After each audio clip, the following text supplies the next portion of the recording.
খুনি হাসিনা তো পালানোর সুযোগ পাইছে, কিন্তু আপনারা পালানোর সুযোগ পাবেন না। যে নির্যাতন করেছে, নিষ্পেষণ করেছে আমাদের ক্যাম্পাসে শহীদ আবরার ফাহাদ থেকে শুরু করে প্রতিটি ক্যাম্পাসে যারা শহীদ হয়েছে, আহত হয়েছে, সেই চিত্রগুলো আমরা নিয়ে আসার চেষ্টা করেছি।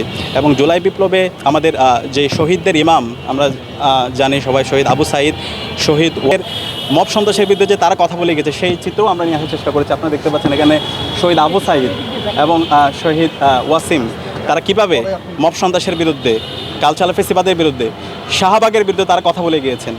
তো আমরা এর মাধ্যমে বার্তা দিতে চাই, এখানে আমরা যারা এই জুলাই বিপ্লবের মাধ্যমে আমাদের নতুন বাংলাদেশ স্বাধীন করেছি, আমাদের সবাইকে ঐক্যবদ্ধভাবে কাজ করতে হবে। বাংলাদেশে এখনও কালচারাল ফেসিস্টরা থেকে গেছে। গত 16 বছরে যারা হাসিনাকে টিকিয়ে রেখেছিল, হাসিনার যে অবৈধ শাসনকে যারা বৈধতা দিয়েছিল, সেই কালচারাল ফেসিস্টরা তারা এই জুলাই বিপ্লবের মাধ্যমে তারা পরাজিত হলো, তাদের চক্রান্ত এখন পর্যন্ত থেকে গেছে। সুতরাং আজকে আমাদের এই প্রদর্শনী থেকে আমাদের অন্যতম বার্তা হচ্ছে, আমাদের এই দেশের স্বাধীনতা, সার্বভৌমত্ব, অখণ্ডতাকে যদি আমরা রক্ষা করতে চাই, শাহবাগের যারা মব সন্ত্রাসী আছে, যারা কালচারাল ফেসিস্ট আছে, যারা হাসিনাবাদী, যারা বয়ান এই দেশে বিনির্মাণ করেছিল, তাদেরকে এই দেশ থেকে সমূল উৎপাদন করতে হবে। তাদেরকে যদি আমরা উৎপাদন করতে না পারি, তাদেরকে যদি আমরা দৃষ্টান্তমূলক বিচার আওতায় নিয়ে আসতে না পারি, তাহলে আলটিমেটলি এরাই আবার আগামীতে বাংলাদেশে ষড়যন্ত্র করবে, আবার বাংলাদেশের ফেসিবাদ এবং খুনি হাসিনাকে এবং দিল্লির যে দাসত্ব, মোদির যেই এজেন্ডা আছে, সেগুলো বাংলাদেশে ফিরে আসার জন্য তারা চেষ্টা করবে। তো সেই জায়গা থেকে আমরা মুক্তিকামী ছাত্র জনতাকে অনুরোধ করব, আপনারা এই শাহবাগের বিরুদ্ধে সারা দেশব্যাপী আপনাদের প্রতিরোধ গড়ে তুলুন এবং শাহবাগের বিচারে স্বাধীন বাংলাদেশে হইতে হবে। বাংলাদেশে যে হাসিনা তার ফেসিবাদ কায়েম করেছে, এটার মূল গোড়াই ছিল ফেসিবাদ, ছিল শাহবাগ। সুতরাং এই শাহবাগকে, আমাদের এই বাংলাদেশে শাহবাগের যত পৃষ্ঠপোষক আছে, যত উপাদান আছে, সবাইকে এই স্বাধীন বাংলাদেশে বিচারের আওতায় নিয়ে আসতে হবে। এটা আমাদের শহীদদের দাবি, এটা শহীদ আবু সাঈদের দাবি, এটা শহীদ ওয়াসিমের দাবি। এর মধ্যে গুরুত্বপূর্ণ ছিল আল্লামা দেলোয়ার হোসেন সাঈদীর রায় পরবর্তী 2013 সালের 28 ফেব্রুয়ারি 200-এর অধিক আমাদের ভাই বোন শহীদ হয়েছিল। এরপরে সাপ্লাই, 5 মে এবং 5 মে রাতে পরবর্তীতে অসংখ্য আমাদের মাদ্রাসা শিক্ষার্থীরা, সাধারণ মুক্তিকামী ছাত্র জনতা শহীদ হয়েছিল। এবং এর বাইরে অনেকগুলো আন্দোলন সংগ্রাম হয়েছে, ফেসিবাদ বিরোধী আন্দোলন। সেই আন্দোলনে আমাদের শত আমাদের ভাই শহীদ হয়েছে, অনেকে আহত হয়েছে, পঙ্গু হয়েছে।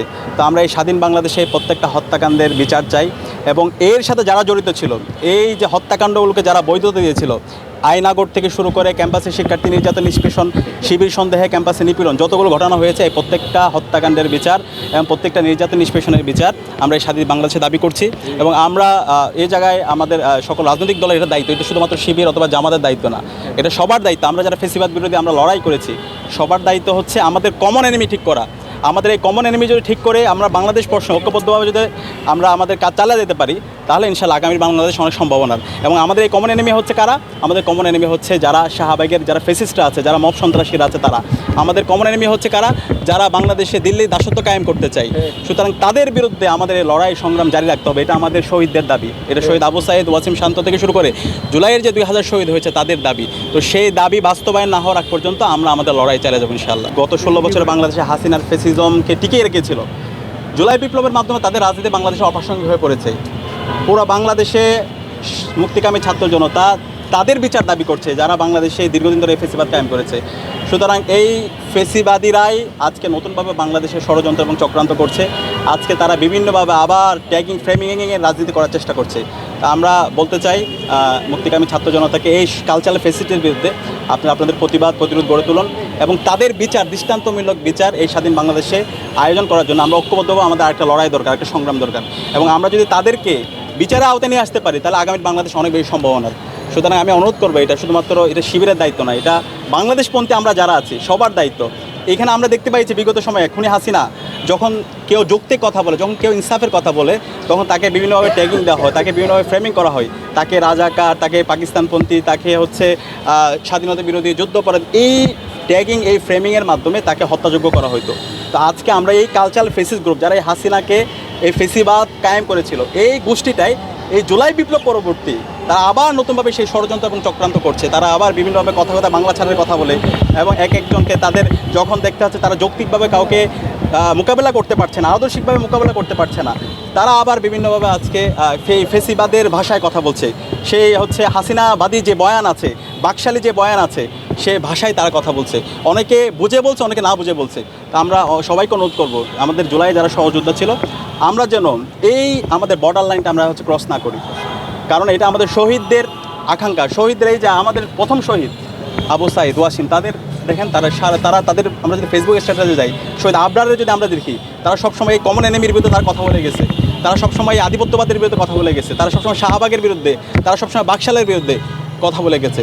তো সে কারণে আমরা কথা বলার সময় এমন কোনো কথা যেন না বলি, এমন যেন কমেন্ট না করি যার মাধ্যমে আমরা ছাত্রলীগকে দায় মুক্তি দিয়ে দিই, যার মাধ্যমে খুনি হাসিনার যে বয়ান, সে বয়ানকে আমরা যেন শক্তিশালী না করি। তো সেই জায়গা থেকে আমরা সবাইকে দায়িত্বশীল আচরণ করার চেষ্টা করব, অনুরোধ করব, এবং আমরা আশা করছি আমরা সবাই ঐক্যবদ্ধ, জুলাই যেভাবে ঐক্যবদ্ধভাবে আমরা লড়াই করছি, সংগ্রাম করেছি, এবং এই লড়াই সংগ্রামের পরবর্তী আমরা আজকে আজাদি পেয়েছি। এখন এই নতুন বাংলাদেশে আমরা আমাদের বাংলাদেশ প্রশ্ন এবং জুলাইয়ের প্রশ্নকে সামনে রেখে নতুন বাংলাদেশ বিনির্মাণ করার জন্য, ইনসাফভিত্তিক বাংলাদেশ বিনির্মাণের জন্য আমরা সবাই ঐক্যবদ্ধভাবে কাজ করে যাব। যারা ছাত্রলীগকে দায় মুক্তি দিতে চায় তাদেরকে আমরা অনুরোধ করছি আপনারা এই সমস্ত জিনিসগুলো পরিহার করুন। আপনারা যদি এই ফেসিবাদী বয়ান, এই শাহবাগী বয়ান, এই বাকশালী বয়ান, এগুলো যদি আপনারা করেন তাহলে আপনাদের জন্য খারাপ পরিণতি অপেক্ষা করছে।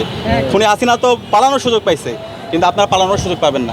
তো সেই কারণে আমি অনুরোধ করব, এখনও সময় আছে, আমরা সবাই ঐক্যবদ্ধভাবে বাংলাদেশ প্রশ্নে শহীদের আকাঙ্ক্ষার আলোকে ইনসাফভিত্তিক বাংলাদেশ বিনির্মাণের জন্য আমরা ঐক্যবদ্ধভাবে কাজ করি। এবং সে জায়গায় ইসলামী ছাত্র শিবির একদম 5 আগস্টের পর থেকে আমরা দায়িত্বশীল আচরণ করছি, এবং আমরা সবসময় দেশের স্বাধীনতা, সার্বভৌমত্ব, অখণ্ডতা এবং শহীদের আকাঙ্ক্ষার আলোকে বাংলাদেশ বিনির্মাণ করার জন্য আমরা ঐক্যবদ্ধভাবে কাজ করে যাবো ইনশাআল্লাহ। দল থেকে শুরু করে অন্যান্য যে ছাত্র সংগঠনগুলো ছিল তারা মজলুম ছিল, তাদের সাথে আমাদের এগুলো আলাপ হয়। একটা গ্রুপ, এই যে শাহবাগী, এই হচ্ছে আপনার কালচারাল ফেসিসদের একটা গ্রুপ আমাদের এই বন্ধুপ্রতিম ছাত্র সংগঠনকে বিভিন্নভাবে মিসগাইডেড করার চেষ্টা করছে। তো আমরা অনুরোধ করব এই ধরনের ফাতানো ফাঁদে যেন আমরা পা না দিই, আমরা আমাদের শত্রুকে, কারণ এই দেখেন এই কালচারাল ফেসিসটা, এই শাহবাগীরাই তারা খালেদা জিয়াকে এতিমের টাকা আত্মসাৎকারী হিসেবে তারা দেখানোর চেষ্টা করেছিল, তারা তারেক জিয়াকে বিভিন্নভাবে তাকে সম্মানহানি করার চেষ্টা করেছে, এবং বাংলাদেশে যারা ফেসিবাদ বিরোধী আন্দোলন লড়াই করেছে তাদেরকে বিভিন্নভাবে ক্যারেক্টার অ্যাসোসিয়েশন করেছে। সুতরাং তাদের বিরুদ্ধে যেন আমরা সবাই ঐক্যবদ্ধভাবে লড়াই করি, এরা আমাদের কমন এনিমি। তো আমরা অনুরোধ করবো ছাত্রদল সহ বাংলাদেশের ফেসিবাদ বিরোধী যত আন্দোলন, আমাদের যারা সহযোদ্ধা ছিল, আমরা যেন সবাই আমাদের কমন এনিমি ঠিক করে এই কালচারাল ফেসিস্টদের বিরুদ্ধে, এই শাহবাগীদের বিরুদ্ধে, যারা বাংলাদেশে দিল্লির এজেন্ডা বাস্তবায়ন করতে চায় তাদের বিরুদ্ধে যেন আমরা ঐক্যবদ্ধভাবে কাজ করি। দেশের নাম্বার 1 ট্রেডিং অ্যাপ নিফটি ফার্স্টে পাচ্ছেন ট্রেডিং এর সব সুবিধা, dual exchange access, company analysis, portfolio তৈরি করা সহ আরও অনেক ইউনিক ফিচারের সাথে ট্রেড করতে ডাউনলোড করুন এক্ষুনি।